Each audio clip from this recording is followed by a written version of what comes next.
My mom would be at all my sporting events. Let's say I was playing football, okay?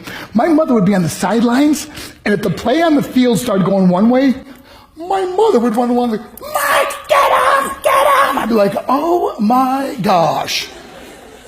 I'd get in the huddle with the other guys. They go, Mark, is that your mother? I go, no, I never saw her before in my life. See, the greatest gift my mother ever gave me, she believed in me. I have overdosed on drugs on 3 occasions where I should have been dead. But I believe I was kept here for a reason. You show me your friends, I will show you your future. How do I know this? I hung out with losers, and I became the biggest loser of them all because I gave up everything I dreamt about as a little boy because of who I chose to surround myself with. My friends would drive me home at 2, 3, 4 in the morning. We'd be drunk and high, laughing in the car. We'd pull up in front of my house in New York. They go, Mark, the light's on. I go, oh man, my mother's up. See, my mom wouldn't go to bed until she knew her son was still alive. I'd walk in, she'd say, hi Mark, how was your night? I go, it was good, Mom, I'm just gonna go to bed. She goes, can I talk to you for a minute? I go, Mom, I'm tired, I'm just gonna go to bed. She goes, Mark, I haven't seen you all day and all night. Can I please talk to you? I said, man, just leave me alone. You bug me. I'd slam my bedroom door on the one person who believed in me. I was on a worldwide tour and we were wrestling overseas in Japan. After my wrestling match, I went upstairs to my hotel room and I fell asleep. There was a knock at my door at 3 o'clock in the morning. I got out of bed and I looked through the safety window and I could see it was a Japanese promoter. So I opened the door and he said, Mark, you need to call home. There's been an emergency. I went and got on the hotel room phone. I called back to the United States and said, hey, what's going on? They said, Mark, I don't know how to tell you this. I said, just tell me what happened. I suddenly started crying. They go, Mark, I can't tell you. I said, just say it. They said, Mark, your mother died. I just threw the phone down. I ran out of my hotel room. I took the elevator to the lobby, and when the doors opened up, I just ran out into the street. I mean, there was no cars, there was no people. It was 3 o'clock in the morning. And I walked down the middle of a street in Hiroshima, Japan, and I remember looking up and just saying, Mom, I am so sorry. I flew home for her funeral, and I was so nervous to walk up to her casket, so I just stood way in the back.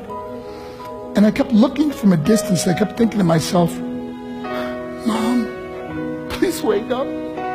Please get up. And then I finally got the nerve to walk up to her. And as I got closer, I could see my mom for the first time. I mean, she was so beautiful. She was dressed in white. I mean, she looked like an angel. And I just stood over and I said, Mom, you are my hero. Everything I am, everything I hope to be was because of you. You loved me so much. You gave me a life. You're the only one that ever believed in me. How did I repay her? By getting drunk, by getting high, by getting stupid, by hanging out with losers? For what? All she ever wanted to do was talk to me. I wish I could talk to you now, Mom. I wish you could see what I'm doing. Why couldn't I have been a better son? We are defined by our choices. But if you surround yourself with people involved in drugs and alcohol and pills, it's a dead end. I'm not here to preach to you. I'm here to tell you I lived that life. It leads to broken hearts, broken relationships, broken dreams, and death. For what? To get high?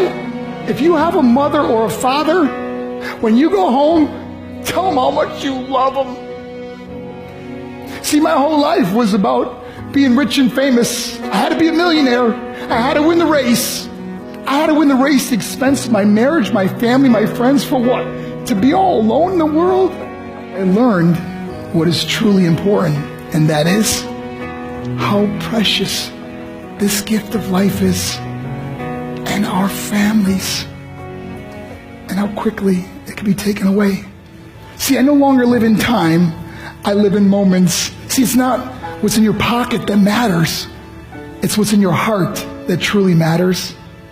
Love Love is just a word until somebody comes along and gives it meaning. You're the meaning.